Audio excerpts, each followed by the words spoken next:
नमस्ते दोस्तों, स्वागत है आपका मेरे चैनल में। कहानी पसंद आती है तो वीडियो को लाइक और चैनल को सब्सक्राइब करना ना भूलें। आज की कहानी है पति पत्नी और एक अजनबी लड़की। एक बहुत ही अच्छी लड़की थी, उसका नाम किरण था। किरण और कमल ने 2 साल की डेटिंग के बाद शादी की थी। शादी में उनके कुछ खास दोस्त और पेरेंट्स ही आए थे, क्योंकि कमल ऐसा ही चाहता था।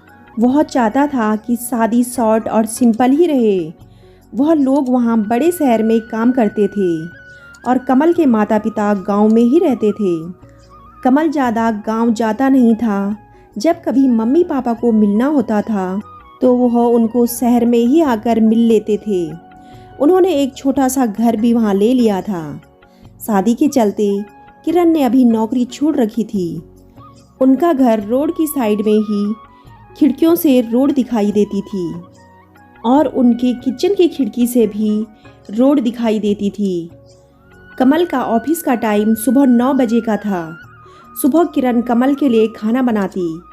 अभी कुछ दिन पहले उसे खिड़की के बाहर एक लड़की दिखाई देती है। पता नहीं क्या देखती है, आज फिर उसकी नज़र खिड़की के बाहर गई। रोड की दूसरी तरफ वही थी। लड़की ज़्यादा उम्र की नहीं थी, 26 की होगी। उनके घर की तरफ आज फिर से देख रही थी। पहले दिन उसने सोचा कि कोई होगी, लेकिन वह 5-6 दिन से लगातार आती किरण को दिखाई दे रही थी। पहले उसने सोचा कि कोई होगी, लेकिन वह 5-6 दिन से लगातार आती किरण को दिखाई दे रही थी। उसने मन में सोचा कि जाकर उससे बात करूं, शायद किसी और का घर समझकर हमारे घर की ओर देखती रहती होगी। सुबह कमल सोया था, वह फिर वहीं दूर खड़ी दिखाई दी। इस बार किरण बाहर गई। उसने आते उसे देखा और घबरा गई।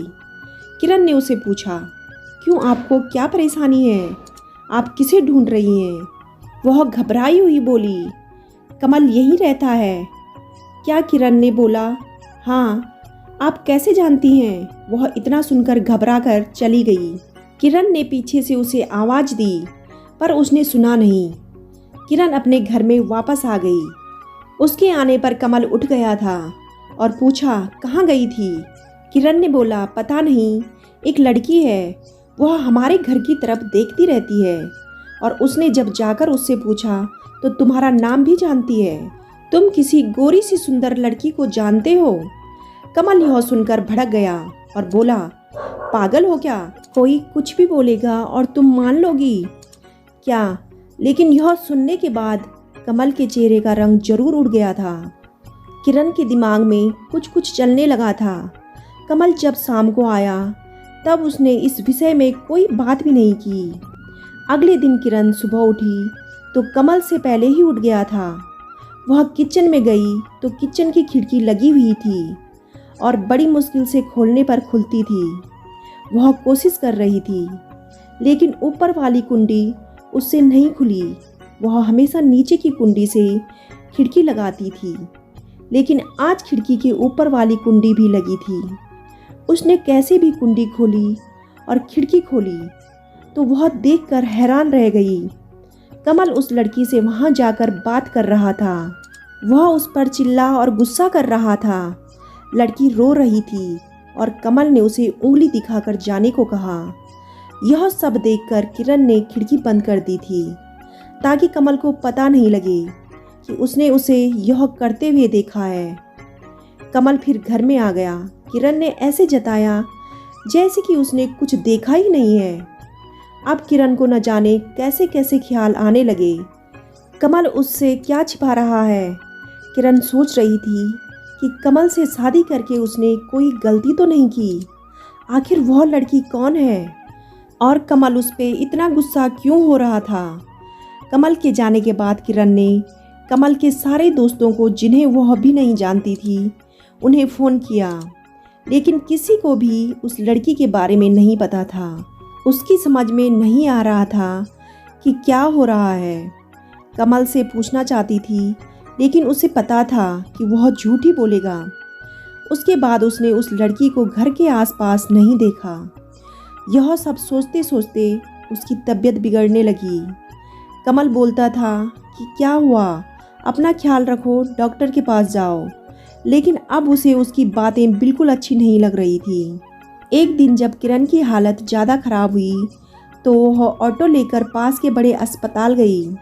डॉक्टर से अपनी दवाई लेने के बाद वह अस्पताल के पार्क में बैठी थी। अस्पताल में उसे वह लड़की फिर दिखाई दी। उसे देखते ही जैसे उसकी बीमारी पता नहीं कहाँ भाग गई। वह उसके पास तेज चल कर गई और उसका हाथ पकड़ लिया। उसे बोला, तूने मेरी ज़िंदगी में उथल पुथल मचा दिया। बोल, उस दिन क्या बात कर रहा था कमल तुझसे? क्या रिश्ता है तेरा मेरे पति से? फिर उसने उसे जो बताया सुनकर किरण को लगा कि उसका पति ऐसा है। उसने इतनी बड़ी बात उससे छिपाई थी। शाम को कमल जब घर आया तब उस लड़की को अपने घर में देखकर चौंक गया था। वह भी उसके पास ही बैठी थी। कमल उसकी तरफ देखकर बोला कि अच्छा तूने इसे सब बता दिया, मना किया था दूर रहने को मेरी फैमिली से। किरण ने बोला, कमल शर्म करो, तुम इतने कठोर हो, अपनी सगी बहन की मदद नहीं कर रहे हो। वह लड़की शीतल थी, कमल की सगी बहन। उसने अपने पसंद के लड़के से शादी कर ली थी, इसलिए कमल और उसके परिवार ने उससे सारे रिश्ते तोड़ दिए थे। कमल ने कहा कि मेरी कोई बहन नहीं है। किरण ने कहा, इसका पति तो अस्पताल में है, इसे रुपयों की ज़रूरत है, बहन नहीं तो इंसानियत के नाते ही तुम्हें इसकी मदद करनी थी। और अपनी पसंद की लड़की से शादी तो तुमने भी की, फिर जो नियम इसके लिए हैं तुम्हारे लिए क्यों नहीं है?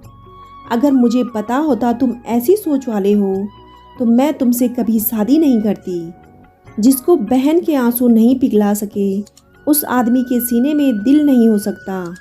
इतना कहकर किरण ने अंदर से अपने सारे गहने लिए और शीतल के साथ जाने लगी। उनको जाते देख कमल फूट फूट कर रोने लगा। शीतल भी उसे देखकर रोने लगी। रोते रोते कमल बोला, हमने इसे बहुत प्यार दिया, पापा ने, मम्मी ने, मैंने रानी बनाकर रखा और यह ऐसे ही एक दिन बिना बताए घर से चली गई। हमारा प्यार तूने नहीं देखा, इसके लिए मैं रात भर रोया। कहाँ होगी, कैसी होगी मेरी बहन? तब इसे भाई और पापा माँ की याद नहीं आई। अरे मुझसे कहती तो तुझे क्या करना है, ऐसे ही चली गई थी ना, अब क्यों आई है? बहन भी बोली, भैया मुझे लगा आप लोग नहीं मानेंगे। उन दोनों भाई बहन को रोते देख किरण की आंखें भी भर आई, पर आंसुओं के साथ जैसे सारे गिले शिकवे खत्म हो गए थे। कमल खुद अस्पताल गया, शीतल के साथ मम्मी पापा को भी बुलाया। दोनों ने बेटी को बड़े प्यार से गले लगा लिया। अब अस्पताल में शीतल के पति की हालत बहुत अच्छी थी। डॉक्टर ने कहा कि जल्दी डिस्चार्ज हो जाएंगे। कमल की आंखों में किरण को अब अलग ही सुकून देखने को मिल रहा था। कमल ने शीतल को कहा, अब कुछ करेगी तो माफ़ नहीं करूँगा, हमेशा मेरी प्यारी बहन बन के रहना, जो भी हो मुझे बताना। ज़िंदगी बहुत छोटी है, अहंकार में इतना सुकून नहीं है जितना कि माफ़ कर देने में है। एक बार करके देखिए, ज़िंदगी ही बदल जाएगी। किरण बहुत खुश थी सबको एक साथ देखकर, और किरण के सास ससुर को भी गर्व था अपनी बहू पर कि उनको इतनी अच्छी बहू मिली है जिसने पूरे परिवार को एकजुट किया। ऐसी बहू और अच्छे सास ससुर भगवान सबको दे। दोस्तों, आपको कहानी कैसी लगी कमेंट करके ज़रूर बताइएगा। अगर आपको कहानी अच्छी लगे तो वीडियो को लाइक और चैनल को सब्सक्राइब करना ना भूलें। कहानी सुनने के लिए आपका बहुत बहुत धन्यवाद।